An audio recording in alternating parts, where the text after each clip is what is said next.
मैं स्मृति जुबिन ईरानी ईश्वर की शपथ लेती हूँ कि मैं विधि द्वारा स्थापित भारत के संविधान के प्रति सच्ची श्रद्धा और निष्ठा रखूंगी।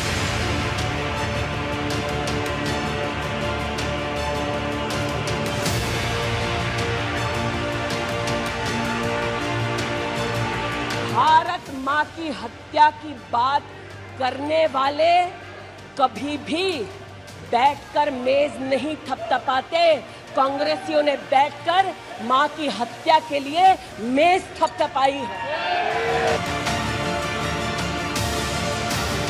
कांग्रेस की सरकार थी, सत्ता का घमंड इतना कि दस्तावेज दे दिया हाई कोर्ट में, कह दिया प्रभु राम का कोई अस्तित्व नहीं है, राम नाम के कोई भगवान नहीं है।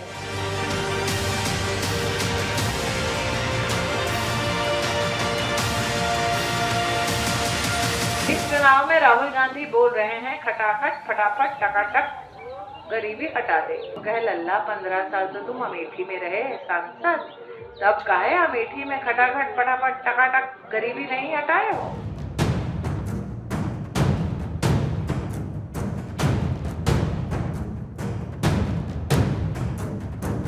आज ये क्षेत्र साक्षी है कि 5 साल आपकी सांसद के नाते 4 लाख गरीब परिवारों के घर में पहली बार शौचालय हमने बनवाए।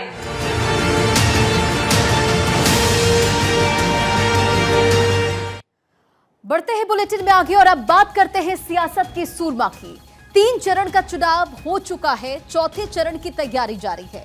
3 चरण की वोटिंग को लेकर माथापच्ची जारी है और 4 चरण की वोटिंग अभी बाकी है। सबकी नजरें अमेठी पर है। अमेठी में चुनाव दिलचस्प मोड़ पर है और यहां राहुल गांधी को ललकारने और हराने वाली स्मृति ईरानी चुनावी मैदान पर है।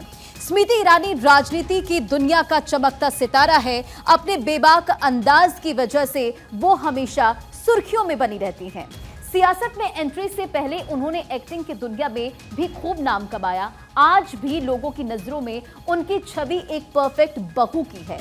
ईरानी की राजनीतिक यात्रा में उन्हें राज्यसभा के लिए चुना गया। बाद में उन्होंने राहुल गांधी को हराकर अमेठी निर्वाचन क्षेत्र से लोकसभा सीट भी जीती। और ये कोई ऐसी वैसी जीत नहीं थी, ये देश के सबसे पुराने राजनीतिक परिवार के लाडले राहुल गांधी को हराकर हासिल की गई जीत थी, जिसने देश के राजनीतिक परिदृश्य को नया रूप दिया। अमेठी में 2019 का चुनाव देश के राजनीति इतिहास में दर्ज हो गया और दर्ज होगा स्मृति ईरानी का नाम। देखिए, मैं स्मृति जुबिन ईरानी ईश्वर की शपथ लेती हूँ कि मैं विधि द्वारा स्थापित भारत के संविधान के प्रति सच्ची श्रद्धा और निष्ठा रखूंगी। कांग्रेस की सरकार थी, सत्ता का घमंड इतना कि दस्तावेज दे दिया हाई कोर्ट में, कह दिया प्रभु राम का कोई अस्तित्व नहीं है, राम नाम के कोई भगवान नहीं है। राष्ट्रपति पद का उम्मीदवार बनते ही द्रौपदी मुर्मू कांग्रेस पार्टी की घृणा का केंद्र बनी। कांग्रेस के पुरुष नेताओं ने द्रौपदी मुर्मू को कठपुतली कहा। रील ने बदली रियल लाइफ।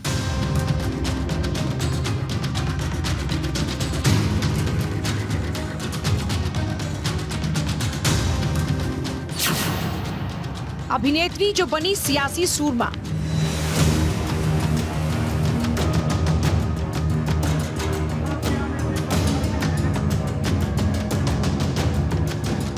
स्मृति ईरानी एक बार फिर से अमेठी से चुनावी मैदान में है। इस वक्त अपने भाषणों में राहुल गांधी के खिलाफ लगातार हमलावर हैं। राहुल गांधी पर निशाना साध वो अमेठी की जनता को साधने में जुटी हैं। राजनीति में आने से पहले स्मृति ईरानी टेलीविजन की चर्चित चेहरा रही हैं। एक मिडिल क्लास फैमिली में पैदा हुई स्मृति मनोरंजन इंडस्ट्री के जरिए घर घर में मशहूर हुई और फिर राजनीति के शिखर पर पहुंची।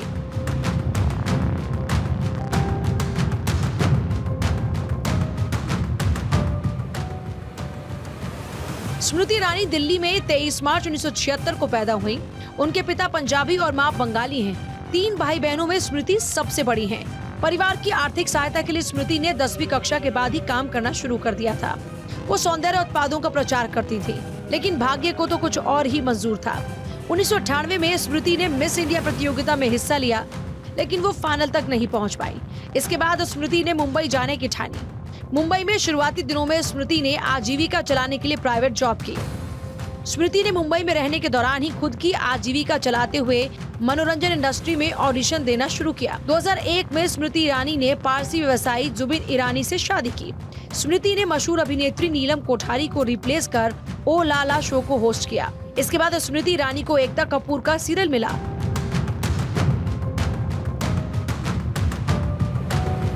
एकता की सीरियल क्योंकि सास भी कभी बहू थी के जरिए स्मृति ईरानी घर घर में पहुंच गई। इस नाटक में उनके किरदार तुलसी को लोगों ने काफी प्यार दिया। तुलसी के कैरेक्टर के लिए स्मृति ईरानी को कई पुरस्कार मिले। इस नाटक के अलावा स्मृति ने ये है जलवा शो को भी होस्ट किया।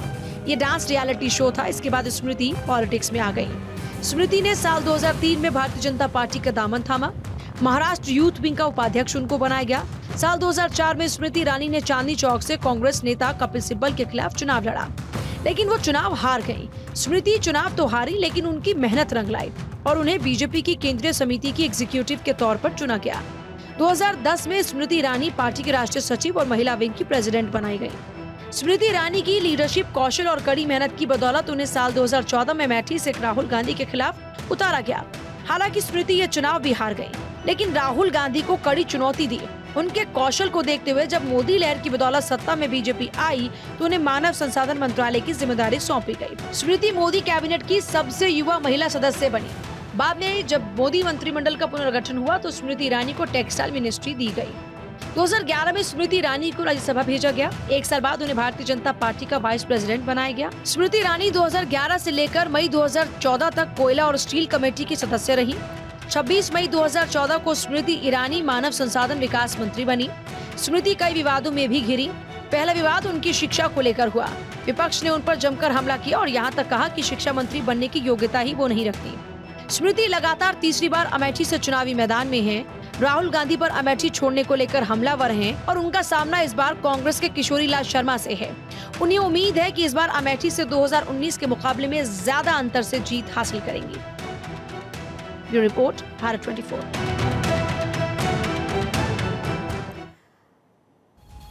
तो 2019 का चुनाव देश के राजनीति इतिहास में दर्ज हो गया और दर्ज होगा स्मृति ईरानी का नाम।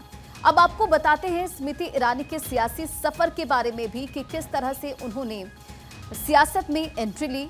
और 2003 की बात सबसे पहले करेंगे। 2003 भारतीय जनता पार्टी का दामन थामा। महाराष्ट्र यूथ विंग का उपाध्यक्ष उन्हें बनाया गया।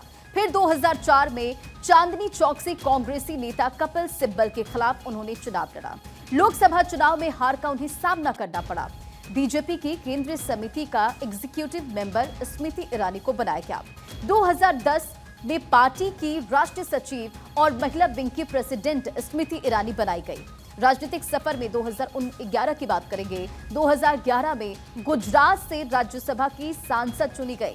2014 में अमेठी में उन्होंने चुनाव लड़ा और अमेठी से राहुल गांधी के खिलाफ चुनाव में उन्हें उतारा गया।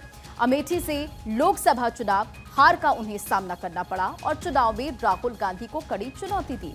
फिर 2019 जो कि ऐतिहासिक रहा स्मृति ईरानी के लिए।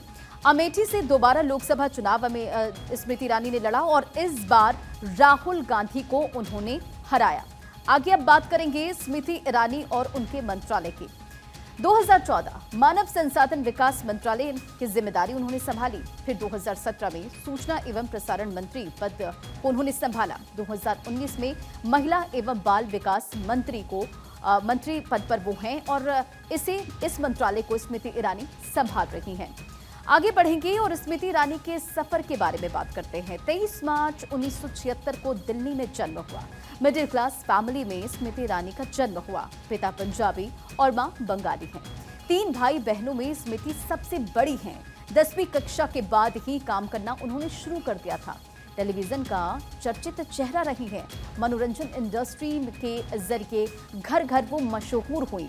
1998 मिस इंडिया प्रतियोगिता में भी उन्होंने हिस्सा लिया और फाइनल तक नहीं पहुंच पाई। हालांकि मनोरंजन इंडस्ट्री में ऑडिशन देना उन्होंने शुरू किया और ओ ला ला ला शो को उन्होंने होस्ट किया, क्योंकि सास भी कभी बहू थी सी वो काफी फेमस हुई थी और आज भी उनको एक बहू के रूप में जनता जो है बहुत अच्छे से जानती है। 2001 में व्यावसायिक जुबीन ईरानी से उन्होंने शादी की और राजनीति के शिखर पर पहुंची। राष्ट्र के इतिहास में भारत मां की हत्या की बात की और कांग्रेस पार्टी यहां पर तालियां बजाती रही। जो भारत की हत्या की बात पर कांग्रेस पार्टी ने ताली पीटी आज इस सदन में, इस बात का संकेत पूरे देश को दिया कि मन में गद्दारी किसकी है। कांग्रेस पार्टी जो धर्म और जाति के नाम पर इस देश को बांटती रही है, आज पता चला है कि उनका एक और घिनौना सच है कि इस देश में कौन किस रंग का है, कौन किस भूभाग का है। कांग्रेस पार्टी उसके आधार पर भी हमारे देशवासियों को बांटने का और उनका अपमान करने का दुस्साहस करती है। कांग्रेस नेता के मुख से शब्द प्रस्फुटित हुए, वो अपने आप में न सिर्फ निंदनीय है, लेकिन वो कहीं न कहीं राहुल गांधी की, गांधी परिवार की, हमारे राष्ट्र के प्रति सोच को दर्शा। क्या अमेठी से गांधी परिवार का ना लड़ना इस बात का संकेत है कि कांग्रेस पार्टी चुनाव में एक वोट पड़ने से पहले ही अमेठी से अपना हार स्वीकार कर चुकी है। क्योंकि अगर उन्हें लगता कि यहाँ जीत की कोई भी गुंजाइश है तो वो यहाँ से लड़ते, अपने प्रॉक्सी को ना लड़ाते। प्रधानमंत्री जी के उस स्वर को पुनः आपके सम्मुख प्रस्तुत करती हूँ जब उन्होंने कहा कि कांग्रेस का शीर्ष नेतृत्व आज चुनावी रणभूमि से मुंह फेर रहा है, क्योंकि वो भी जानते हैं कि अब राष्ट्र भर में एक ही स्वर गूंज रहा है, फिर एक बार केंद्र में मोदी की सरकार।